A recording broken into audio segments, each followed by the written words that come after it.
독립운동을 하신 문윤국 작은 할아버지, 민족 독립을 위한 헌신. 작은 할아버지가 독립운동을 하셨다는 사실은 남한에 내려와 한참 후에야 알게 되었다. 용기 형의 꿈 때문이었다. 그때는 우리 삼형제가 남한에 내려와 1955년도에 참 아버님을 만나고 나서 1957년도쯤부터 아산에서 독공장을 운영하고 있던 때였다. 진옥으로 용기 독공장. 1966년 어느 날 밤 작은 할아버지가 용기 형의 꿈에 나타나셨다. 젊은 시절의 모습으로 나타나서 지금 나는 강원도 정선군 북면 장렬리 문창훈 씨 집에 있으니까 찾아오너라 라고 말씀하셨다. 용기 형은 꿈이 너무나 선연해서 일어나자마자 꿈에 가르쳐 주신 그 주소를 적어놓고 성룡 형에게 의논했던 모양이다. 성룡 형이 그 주소로 편지를 보내보라고 해서 편지를 보냈더니 10일 후에 답장이 왔다. 그 답장이라는 것이 너무나 놀라웠다. 답장 내용: 문윤국 할아버지는 이미 9년 전에 돌아가셨습니다. 돌아가시기 전에 유서를 남기셨습니다. 언젠가 나의 후손이 나타나면 이것을 전해주시오 라고 하면서 그 유서를 하셔서 그 유서를 보관하고 있습니다. 그 편지를 받고 나서 형들은 편지의 주소지로 찾아갔다. 그 편지를 쓴 사람은 문창훈 씨의 손자인 문노수라는 분이었다. 그분들의 안내로 작은 할아버지가 만년의 생애를 보내신 장렬리 맞은편에 한골 노루목이라는 깊은 산골로 들어갔다. 거기에 작은 할아버지의 산소가 있었다. 수제자 입장인 신만성 씨가 작은 할아버지의 유서와 유품들을 고이 간직하고 있었다. 작은 할아버지는 그렇게 산골에 은가시다가 1958년 정초 곁에 사는 이웃에 사는 김용기 씨라는 분의 집에서 별세하셨다. 성화하셨다 이 말입니다. 알고 보니 작은 할아버지는 고향에서 목사 생활을 하시는 동안에 중국 상하이 임시정부에 막대한 독립운동 자금을 조달하고 평안북도 독립운동 책임자로 일하셨다. 당시 구성, 태천, 박천, 정주 등의 교회를 다니며 자금을 모으고 민족운동을 주관하셨다. 그러다 감옥살이도 하신 것이다. 작은 할아버지는 최초 3.1운동 민족대표 33인으로 서명하시고 처음에는 33인 됐는데 최남선 선생 등과 더불어 독립선언문을 기하는 핵심 인사였다고 한다. 독립선언문을 기하는 대단한 어른이에요. 그런데 평안북도 지방운동 책임을 위해 그 자리를 내어놓으셨다. 33인 명단에서 빠진 것은 작은 할아버지가 심우하시던 덕흥 장로교회의 김병조 목사와 이명룡 장로를 대신 보내셨기 때문이다. 한 교회에 세 분이 들어가기는 좀 뭐하다 해서 두 분을 대신 보내신 거예요. 기독교계 16사람 16인 중 한 교회에서 33인 중에 기독교 대표가 16사람인데 한 교회에 3명 있으면 좀 많다 이거죠. 생각하기로. 한 교회에서 3명이 들어가는 것은 형평성 문제도 있어서 작은 할아버지가 자진해서 양보하신 것이다. 그러나 내적으로 보면 작은 할아버지가 주동이 되어 33인을 움직였다고 볼 수 있다. 3.1 운동의 주요 인사 중 한 분인 이성훈 선생은 작은 할아버지의 손을 잡고 눈물을 흘리면서 거사가 실패할 경우 뒷일을 당부한다고 한다. 이성훈 선생은 작은 할아버지의 자문과 협조로 우리 고향에 오산학교를 설립해 운영하셨다. 오산학교도 우리 문윤국 할아버지께서 많은 자금도 대주시고 자문도 해주시고 협조도 해주시고 그렇게 해서 설립된 것입니다. 올해는 작은 할아버지의 유서를 통해서 옛날에 광산을 한다며 큰 집에서 가져간 돈과 문충국 할아버지 막 돌을 꼬서 막 줬는데, 이곳저곳에서 모은 돈을 당시 만주에 살던 김숙재 목사를 통해 임시정부 군자금으로 보냈다는 사실도 알게 되었다. 그도 문중국 할아버지 무슨 뭐 밥 사는데 쓴 거 아니야. 전부 다 독립운동 군자금으로 다 보낸 거야. 이명농 장로가 괜찮게 살아서 그 집 돈을 빌릴 때도 큰 집에서 보증을 섰다고 한다. 그렇게 해서 당시 매우 큰 돈을 나라를 위해 희사하셨다. 기부했다 이 말입니다. 그것 정선에 살고 있던 작은 할아버지의 제자들로부터 몇 가지 일을 전해 들었다.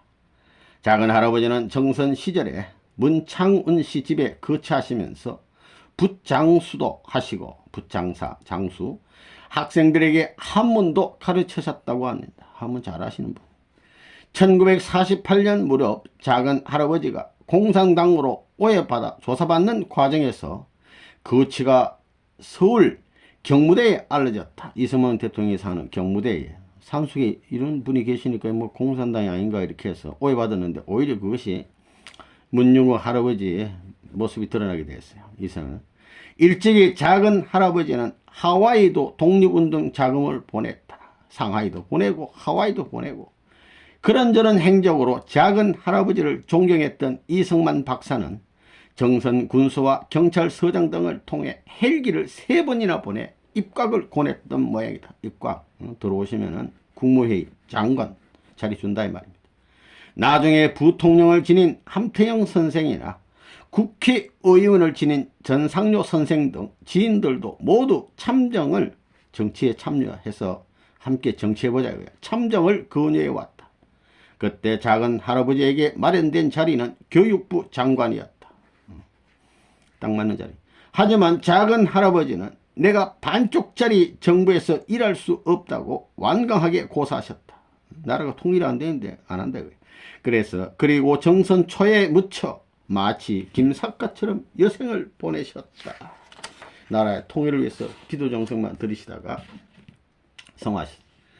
아무튼 작은 할아버지의 묘소를 찾은 뒤 참 아버님께 그런 내용이 보고됐다. 만일 작은 할아버지가 이승만 박사와 함께 정치를 시작하셨다면 어떻게 됐을까? 큰 기반 됐겠죠. 그것을 아신 참 아버님은 심리적인 면에서 아쉬운 마음을 토로하시곤 했다. 민족적으로 여러 가지 탕감의 준비가 덜 됐기 때문에 이런 문제도 발생했다는 겁니다. 이러한 사실 또한 하늘의 참 아버님을 우리 문중에 보내시는데 어떤 계획적인 준비가 있었다고 볼 수 있는 대목이다. 많은 준비를 하셨다는 거죠. 1970년 4월 참 아버님의 허락하에 작은 할아버지의 묘소를 경기도 파주 원전성지로 이장에 모시게 되었다. 작은 할아버지는 한평생을 외롭고 불쌍하게 사시다 산골에서 별세하셨다. 그렇지만 늦게라도 참 아버님이 그 역사를 알아주시니 영광된 자리에 계신 분이라고 생각한다. 참 아버님은 고향에서 7, 8세 무렵 어느 날 밤에 독립군들이 군자금 조달을 위해 눈길을 헤치고 영국 할아버지를 찾아왔었다고 말씀하신 적이 있다. 그때 충무님이 닭을 잡고 국수를 삶아 대접을 하셨다고 한다. 충무님은 밤에 잠도 피는 거잖아요. 뭐 독립군들 거지 불쌍한 사람들은 전부 다 닭 잡고 국수에 끓여주느라고 애천 애인 애국의 삶을 사신 충무님. 작은 할아버지가 고향 교회에서 목회하시던 마지막 시절이었다. 그때 참 아버님은 이부자리 속에서 그 모습을 지켜보시고 저렇게 훌륭한 할아버지가 나라를 위해 살았는데 왜 감옥까지 가신 것일까? 그것은 우리나라가 힘이 없어 그렇구나 이렇게 생각하셨다고 한다. 이처럼 작은 할아버지가 민족을 위해 고생하던 삶의 모습은 어린 시절 참 아버님에게 상당히 깊은 감동과 함께 영향을 미쳤던 것 같다. 깊이 미쳤어요. 애국. 정부에서는 작은 할아버지의 유서 내용을 가지고 임시정부에 군자금 7만 환, 이것은 원이 아니고 당시 환, 7만 환을 보낸 것과 독립운동 참여 여부를 조사했다.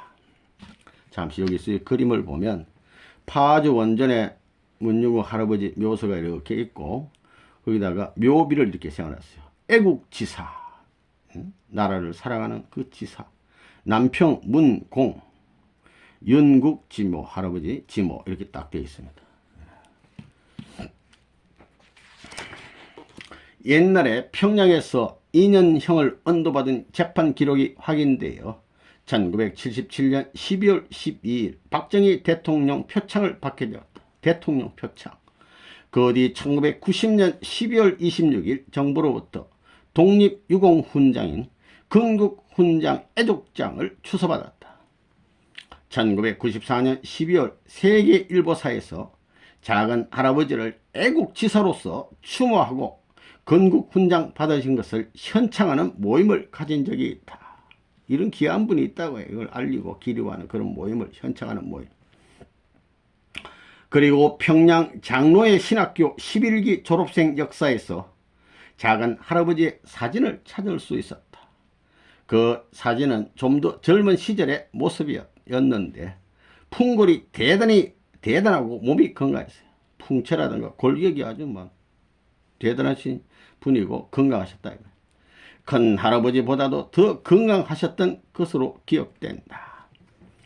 우리 집안 사람들이 본래 체격이 좋고 오래 사는 내력이 있었다.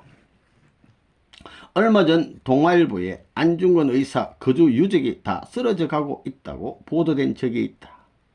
정선에서 여생을 보내신 윤국 할아버지도 그 관내에서는 어떤 분이라는 것을 대개 알 텐데 뭐 경찰서 구급소도 다 왔잖아. 알지? 지금 가보니 여생을 보내신 집이 다 무너져 있었다. 참 아버님이 거기에 박물관을 지으라고 기금을 책정해 주셨는데 이거 참 박물관 지어야 되는데 제대로 진척이 안 됐다. 말씀이 실현되지 못하고 땅에 떨어지게 되는 것이 안타까워 최근 내가 나서서 윤국 할아버지 숭모회를 만들어 복원사업을 추진하고 있다. 아버님이 명령한 것은 반드시 해야 되는 것들이 전부 다. 해도 되고 안 해도 그런 거 말씀하시지 않아요, 우리 아버님. 한 인간으로서 작은 할아버지의 일생을 되짚어 보면 정말 불쌍한 분이라는 생각이 든다. 큰아들 경호 아저씨는 머리가 천재이고 똑똑하기로 이름난 사람인데 허리를 다쳐서 고생하다 비혼에 돌아갔다. 이거 전체 어떻게 보면 전체 통일교의 역사에 뿌리되는 역사의 탕감이라고 볼 수 있습니다. 귀한 분들이. 막내 경봉 아저씨는 우리 집에 맡기고 정선으로 나오셨는데 우리 어머니가 키워서 장가 보냈다. 공산 지하에서 목사의 아들로 자라다 보니 나는 문중국 목사의 아들이 아니다. 아버지가 누군지 모른다 이거죠. 그런 식으로. 먼저 여기 그림을 보고 가면 문중국 선생에게 추서된 독립유공훈장입니다.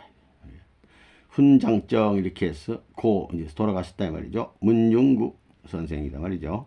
위는 우리나라 자주 독립과 국가 발전에 이바지한 공으로 이바지한 바가 크므로 대한민국 헌법에 규정에 의하여 이게 참 훈장을 추서한다. 글자가 잘 안 보이는데 이렇게 건국훈장 애족장 이렇게 쓰여 있습니다. 1990년 12월 26일인가 대통령 노태우 이렇게 해서 훈장 딱 여기 있습니다. 건국훈장 애족장을 문중국 선생님께서 받으셨습니다.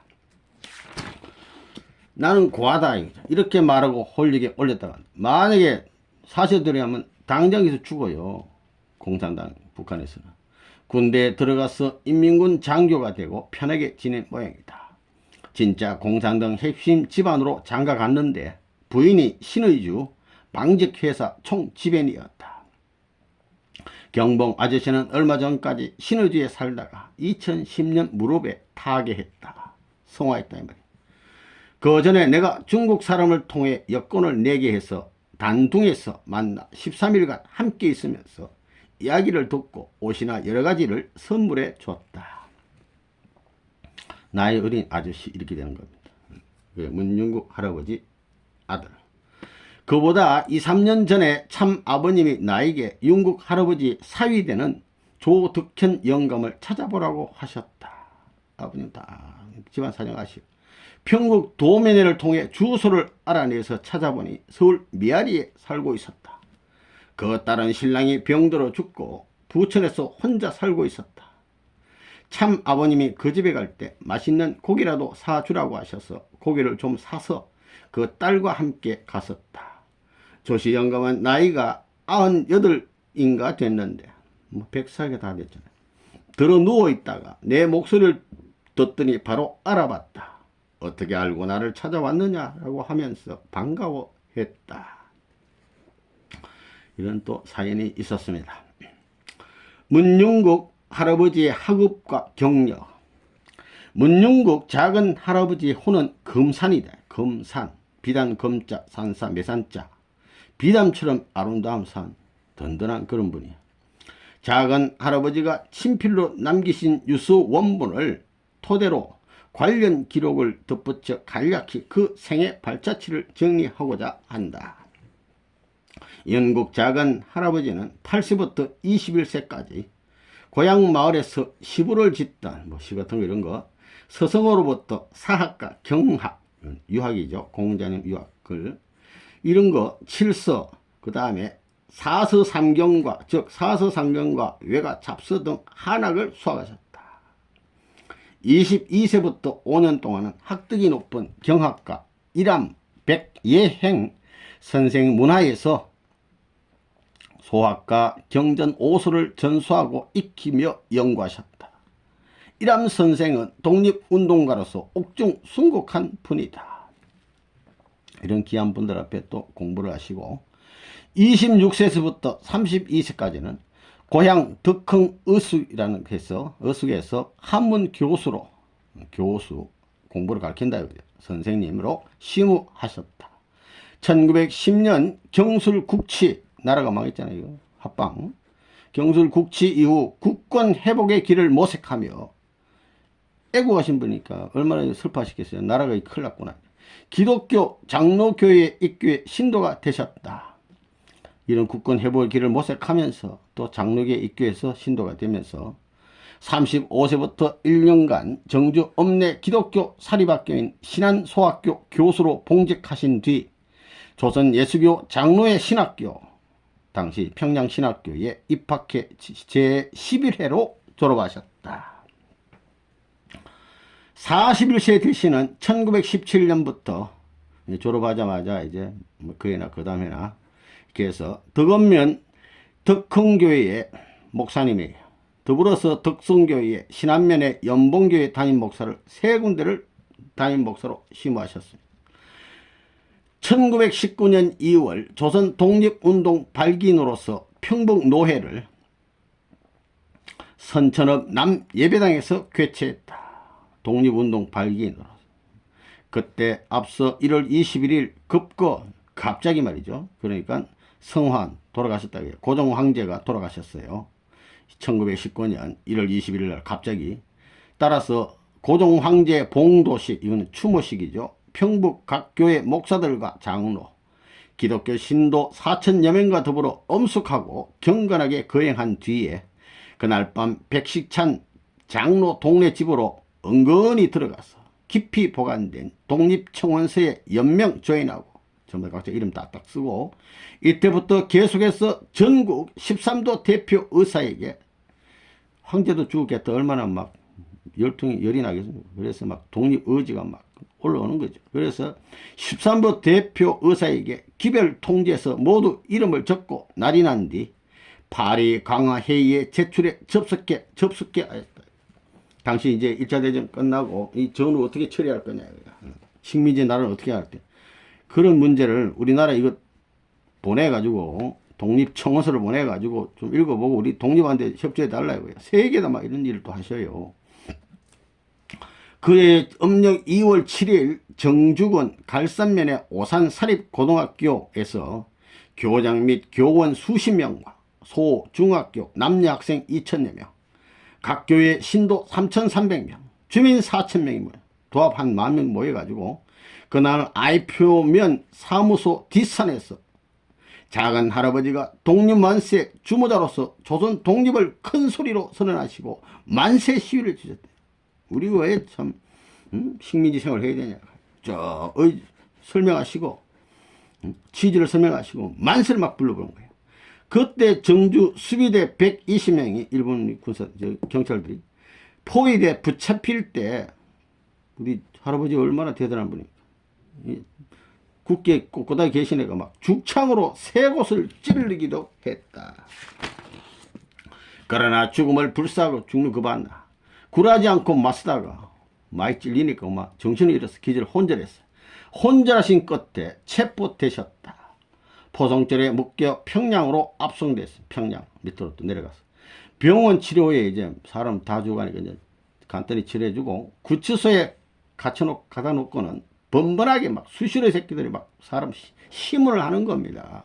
그래가지고 예심에서 4개월간 구류에 처하고 제1심에 이은 복심에서 소위 보안법 위반죄로 징역 2년을 언도받아 고등법원에 항소했으나 기각되어 의주 감옥에서 실형 복역하셨다. 작은 할아버지 외 6명의 동향 같은 동네 마을에 애국지사가 함께 고역을 치렀다. 조선 총독부 고등법원 형사 판결 원본 기록에 보면 작은 할아버지가 만세 시위를 벌인 이유가 명시되어 있다. 이 할아버지가 직접 작성한 내용이 딱 있어요.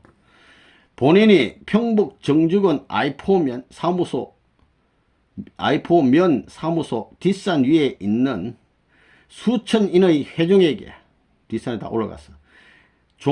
조선 독립을 선언하는 것은 정의와 인도로서 이건 나쁜 일이 아니고야 똑바른 일이고 인도로 인간의 도리요 정의라기야.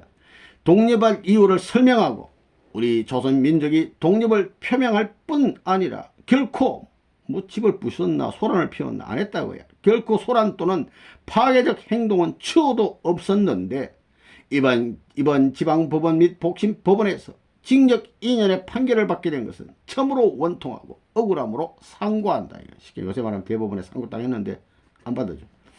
본인이 조선 독립에 관해 만세를 앞장서 부른 것은 다음 세 가지 이유에서이다. 첫째, 민족 자결주의는 만국 강화 회의에서 5대 강국이 협의해 결정한 14개 조항 중 가장 중요한 조항의 하나이므로 그 독립의 설명이 무슨 범죄가 된다고 하는가. 아니 지금 파리에서 이런 회의를 하고 있잖아요. 둘째, 독립하라고.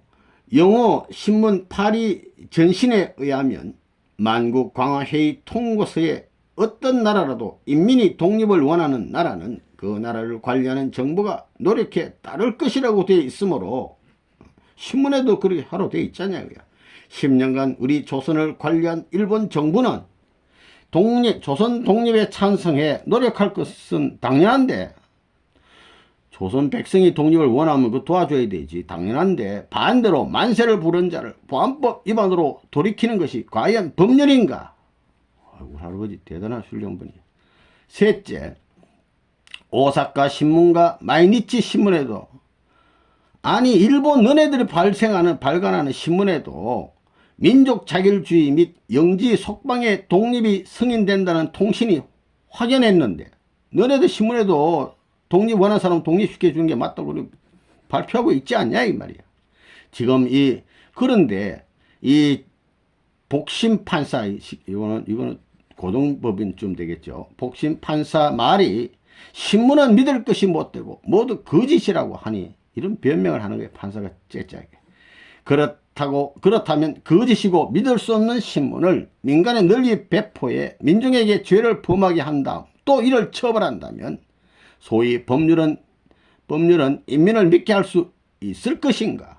부디 공명하게 심판의 원통한 누명으로 억울한 죄를 뒤집어 쓰지 않도록 바람하지 아니함. 이렇게 한 거예요. 우리 할아버지 당당하신 분이에요. 얼마나 훌륭하신 분인지 몰라. 분명한 이유를 딱딱 맞잖아요. 44세 되시던 1920년 4월 조선의 황태자 영친왕의 정략적 혼례식을 기해 특사로 징역이 절반으로 줄어버렸어요. 복역하시다가 출감하셨다. 유필에 자세히 쓰지 않으셨지만 최근 발굴한 대한민국 임시정부 간행 한국독립운동사량 등 문헌에 따르면 정주군은 의주와 함께 평북지방에서 가장 많은 시위 횟수와 참가수를 기록했다.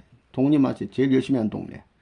4월까지 이어진 정주업 및 면별 시위에서 수백 명이 다치고 순국하고 잡혀갔으며, 다치고 막 죽고 또 잡혀가. 교회당을 비롯해 학교와 건물 등이 막 불타고 말이죠. 이런 게 참 많은 탕감을 치렀단 말입니다.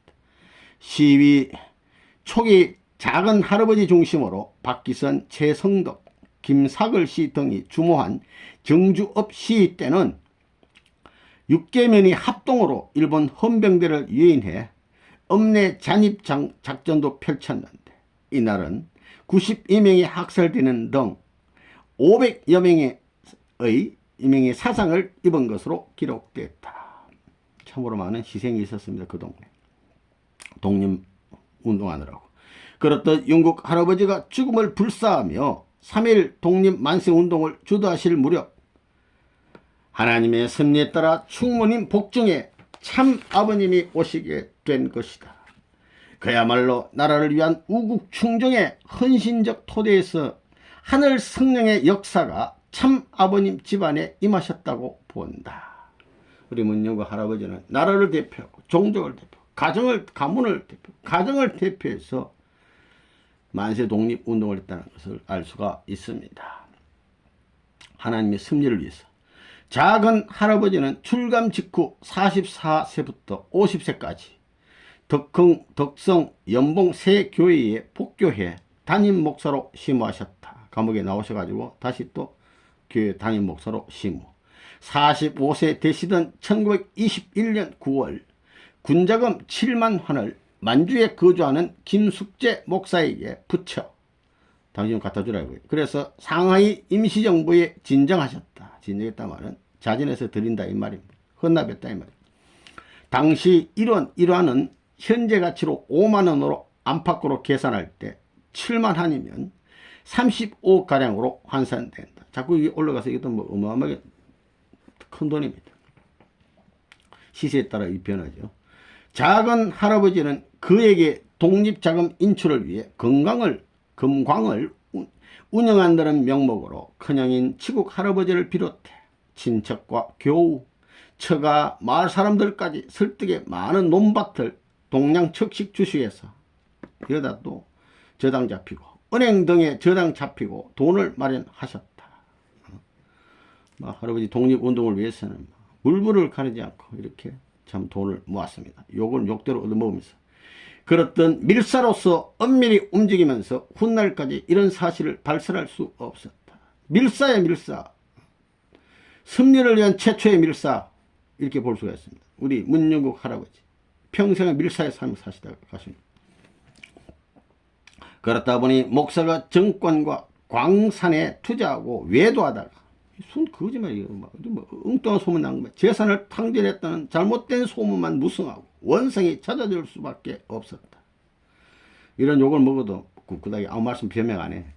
작은 할아버지는 51세 되던 1927년 51세 정주업 경찰서로부터 갑종이라고 해서 대단히 갑을병이 제일 최고 높은 단계 요시찰 인물로 지목되셨고 일본 경찰의 탄압은 나날이 극심해졌어요.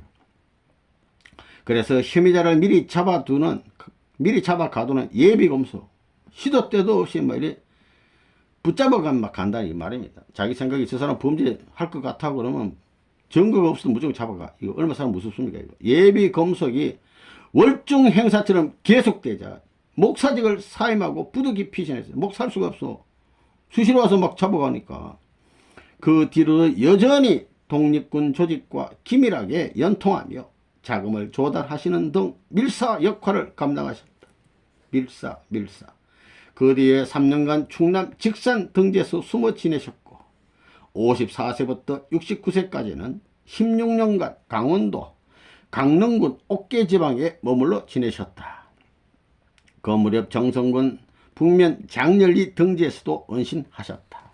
그러던 중 천운의 도래로 1945년 8월 15일 광복이 됨으로써 노쇠한 몸을 이끌고 즉시 고향으로 돌아오셨어요. 그러나 얼마 뒤 북한 일원이 적화되면서 독립운동가들을 적결 숙청 대상이 되죠. 공산 정권이 있으면서 이 독립운동가들이 있으면 공산 적화하는데 문제가 되잖아요. 이분들은 독특하고도 나라를 위해서 애국자들인데 공산당 말 안 들을 것 같으니까. 적결 숙청이란 뭐냐면 뭐 재판도 안 걸치고 독립운동가 있으면 무조건 잡아서 그 자리에 막 죽여버리는 겁니다. 이게 적결 숙청이에요. 얼마나 무섭습니까? 오래 머물 수 없게 되어가지고 공산 정권이 들어서자마자 다시 또 내려온 거예요. 70세 되시던 1946년 2월 18일 첫째 아들과 둘째 아들이 처형되는 참상을 겪으신 직후 적결 처분되어버렸어요. 노부인과 어린 아들과 원근 종족들과 더불어 눈물을 뿌리며 고별하고 간신히 목숨을 보존해 혈혈단신 어둠을 타고 탈출해 월남하셨다. 실로 애통한 풍원아의 역정이었다. 공산당의 만행에 비분 강기하시고 자유민권의 나라를 희구하며 남녘 하늘을 응시해 굳은 맹세를 다졌었으리라. 그 뒤로 여러 곳을 전전하시다가 우리 아버님 미국에서 내려오실 때 결심했는데 38선에서 마찬가지로 영국 할아버지도 강복전에 한동안 머무셨던 정선군 북면, 지금은 북평면이랍니다. 장렬리와 부평리 일원에서 1958년 별세하시기까지 만 12년간 만년을 지내셨다. 그 사이 6.25 전쟁과 함께 남북 분단이 고착화 되면서 망향의 시름은 깊어갔다. 이 완전히 이제 갈라져가지고 갈 수도 없어.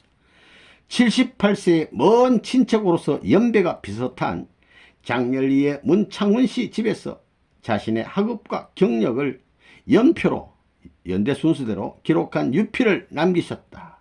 그 뒤에 82세 되는 58년도에 음력 정월 초하루 1월 1일 되겠습니다. 장렬리 맞은편 부평 오리 항골 노루목에서 이웃에 이웃 옆집에 지내던 김용기 씨 댁에서 이 집에서 노안으로 한 달가량 편찮은데 한 달간 몸이 아팠는데 한 10일 정도 이렇게 누워 계시다가 끝내 별세하셨다.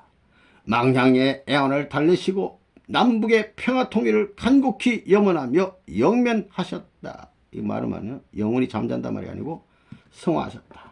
이 말이 되겠습니다. 장렬리에서의 만년 마지막 인생 그 노죠. 윤국 작은 할아버지에게 배운 제자들의 말에 따르면 작은 할아버지는 장렬리 시장에 관청이나 마을에 다니며 벼루와 붓장수를 하셨다. 이렇게 생활비가 없으니까 벼루, 붓을 팔고 이 무거운 걸 지고 다니면서 팔아요. 주변 요청으로 서당을 차리고 실력이 있으니까 학생들을 집을 돌아가며 가르치셨다.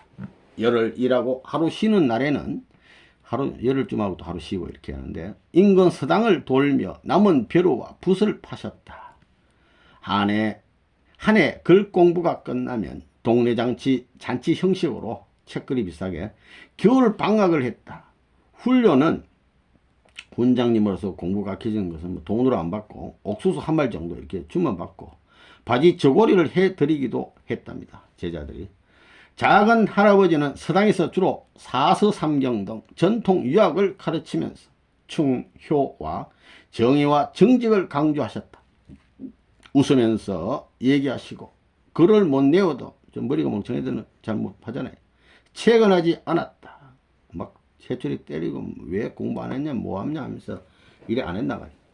사랑으로 이렇게 하시고 채근도 하지 않았고 휴지나 봉지 등 종이 쪽지만 있으면 종이만 있으면 매일 2-3개 수의 한시나 글귀를 본으로 써서 아주 기본으로 본데게 써서 창작법을 가르치시기도 했다. 상권에 뭐 종이도 별로 없으니까 이렇게 했단 말입니다. 등불 심지를 길게 뽑아놓고 그 심지가 다 타기 전에 한 수를 지을 수 있어야 한다고 가르쳐줬다. 이런 것도 하고 고향에서 교직 생활 때 100일장에 나가 지은 한시는 3번 지은 쌀이라고 평가받을 정도로 정교하고 수려했다. 천재 우리 아버지는 한 시짓는 데는 천재. 이 장렬리 시절 공부한 제자는 50명이 넘었다. 할아버지가 이렇게 쓰면은 살을 3번 찌면 요즘에 깨끗한 살 나오잖아요. 그러니까 이건 비유적인 말인데 3번 찌을 쌀이다. 그 말하면은 시가 너무 완벽하다. 멋지다. 이게 이 뜻입니다. 정선용 용탄 1위 출신인 1800가정 강춘하 권사는 어려서 오빠와 함께 3년간 윤국 할아버지 무릎에 앉아 한문을 배웠다고 합니다. 할아버지 무릎에 딱 앉아가지고 공부도 했어. 430가정 김형태 회장은 어린 시절 정선군 임계면 용산리 집에 자주 오신 윤국 할아버지를 배웠다고 해고한다. 용산리에 살았는데 이분이 김형태 회장이 우리 할아버지가 이게 가끔씩 오고, 김 회장님에 의하면 임계면 소재지에서 용산리로 내려오기 전 낙천리라는 마을에는 일제강점기에 큰 광산이 있어 재련소를 운영했다. 돌 같은 거 녹여가지고 막 철 같은 거, 구리 같은 거 하는 녹인 재련소. 그곳 핵심 기술자들의 80%가 평안도 사람이었는데 관사에 50세대 정도 모여 살았다. 관사에 그 낙천리 광산촌에 살던 김종락이라는 한문 선생을 용산리에서 만난 적이 있었는데 그분이 바로 윤국 할아버지와 절친했다. 아주 친하신 분이었단 말이에요. 작은 할아버지는 광복 전에는 독립군 군자금을 대셨지만 광복 후에는 통일된 조국을 바로 세우려는 염원으로 검이 한양하려고 광산에 손을 대셨다. 진짜 광산에 이제 손 조금 대보는 거예요. 돈도 별로 없지만. 그때 낙천리 광부들이 금을 냈다는 말은 바깥으로 이제 끄집어내가지고 밖으로 팔았으므로 낙천리로 가셨지만 별로 시원치 않아서 잘 안 돼. 그래가지고 벼루와 붓장사를 계속 하셨다. 작은 할아버지가 장렬일로 들어가신 것도 그곳 옥갑산에서 벼루와 돌이 났기 때문이다. 그 정선에 가면 옥갑산이라고 있는데 그 산에 벼루 돌이 많이 났답니다. 그 묵은 벼루와 붓을 짊어지고 종일 걸어 마을 팔러 다니셨다. 부지런하시게. 쌀이 광주리를 호리병 모양으로 만들어서 지고 다니다가 나중에는 나무 깨짝을 만들어서 지고 다니셨다. 용산리에 오면 김 회장 집이 동네에서 가장 크니까 며칠씩 지내셨다. 그럴 때는 낙천리 한문 선생과 주무시며 이분하고 담소를 많이 나눴다. 그때 김 회장은 그 사이에 끼어서 잤다고 한다. 할아버지 둘이, 어른들이 둘이 재미난 얘기하는데 또 끼어서 자면 또 재밌잖아. 그때가 1946년에서 7년 무렵이었다. 그 시절에 붓 한 자루가 쌀 한 말 정도 되다. 붓 한 자루 주면 쌀 한 말하고 바꾼단 말이야. 작은 할아버지가 청설모, 이게 짐승이지, 뭔가 귀가 뺀쪽한 그 다람쥐 비슷한 게 있어요. 청설모 틀로 만든 청모 붓 한 자루를 선물해 주셨어. 얼마나 좋은지 가슴에 안고 잠을 잤어. 그 집에 너댓 번 오셨고 1948년경에는 아예 용산리에 머물며 한문 선생을 몇 년간 하셨다. 그 무렵 이세만 박사의 정계 진출 권유를 물리치고 나서 그 동네로 들어간 것 같다.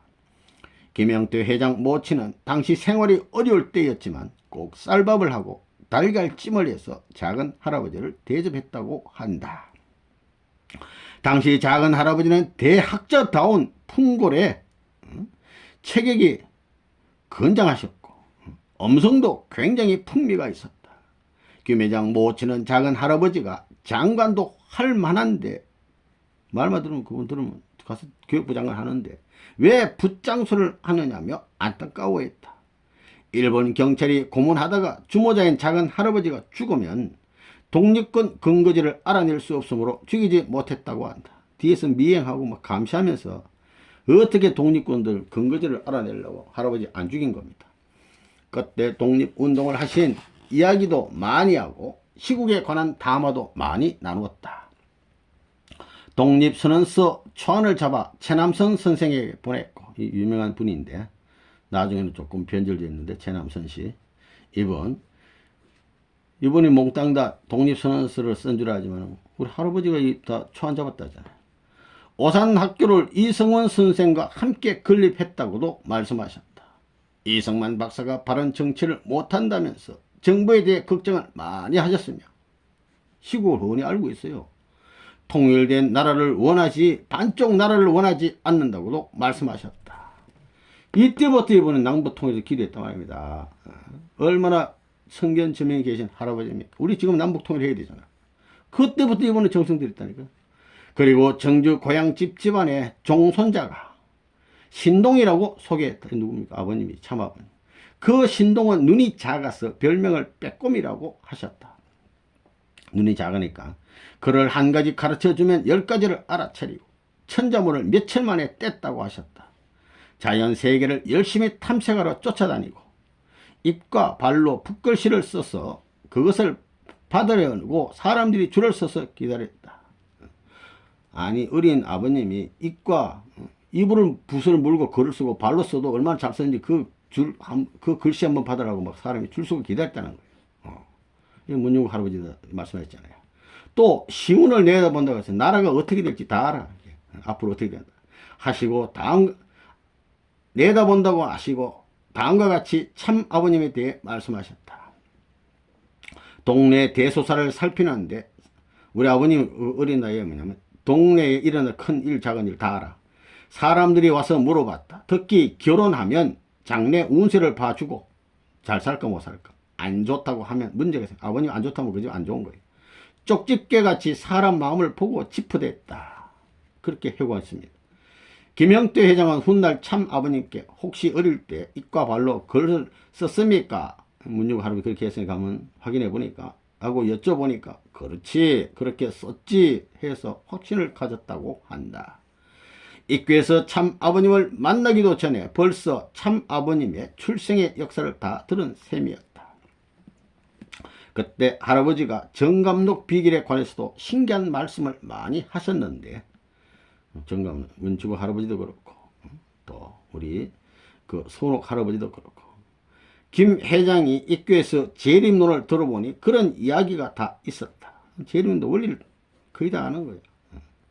꿈같은 말씀을 많이 하시면서 통일이 되어야 하는데 그럴 만한 인물이 없다라고 한탄하셨다. 나라를 통일하고 세계를 통일한 인물이 안 보인다. 그런데 가만 보니까 손자가 대단한데 그 손자가 그 정도령 아닌가 이렇게 생겼다는 거예요. 인류를 구하는 분이 지상에 나타날 것이라면 라면서 집안 신동으로 태어난 종손자를 정도령 같은 인물로 기대하시는 것 같았다고. 우리 종손자가 아무리 봐도 훌륭한 분인데 대단한데 참 이런 분이 아닌가 생각했다는 거예요. 작은 할아버지는 장렬리에서 10년 정도 지내시다가 만년에 옥갑산 골짜기 한 골에 노루목으로 올라가 지내셨다. 개울가 물이 졸졸 흐르는데 그 옆에 집에서 자취하시다가 돈이 좀 있어서 노루목에 집을 샀는데 남한에서 얻은 수양딸 이름으로 되어 있었다. 그런데 1958년 âm 정월 초하룻날 마을 제자들이 세배하러 갔다가 별사신 것을 알게 되었다. âm 초하룻날에 돌아가셨어요. 그래서 초하룻날은 자기 조상을 모시고 작은 할아버지는 그 다음날 추모하다 보니까 기일이 이 제사 지낸 날이 초이틀로 전해졌다. 작은 할아버지는 붉은 사상으로 남한의 3분의 2가 물들면 정도령이 와서 바로잡아 세운다고 하셨다. 정도령은 시국이 속수무책일 때 나와서 세계로 나간다고 하셨다. 또 미국놈 믿지 말고 쏘는 놈에게 속지 마라. 일본놈 일어나고 대놈 중국놈이 대나온다. 조선사람 조심하라는 말씀도 했다. 그런데 결국 그들에 의해 분단이 고착되고 분쟁이 계속되고 있다. 이 나라들이 말이지 미소 뭡니까? 이거 일본 이 전부 다 중국 이것 때문에 우리나라가 분단이 됐잖아요. 김영태 회장은 오늘의 시국을 보면 옛날 예언이 다 맞는 것 같다고 한다. 돌이켜보면 예언서를 통해 시국을 통찰했던 작은 할아버지의 마지막 꿈과 염원은 조국 통일에 있었다. 밀사야 밀사 조국 통일. 참 아버님은 영국 할아버지가 일찍부터 한국이 어떻게 된다는 것을 아셨고 아셨다잖아요. 혼이 아신 분이. 동양사상에서 예언서의 골자가 예언서 골자가 우리 집안을 통해 이루어진다 이거예요. 이라는 결론을 갖고 사신 분이라고 하셨다. 예언서는 우리 아버님 가정과 가문을 정가하는 겁니다. 생전의 행적을 살펴보면 과연 참 아버님이 그렇게 말씀하신 이유를 충분히 이해할 수 있게 된다.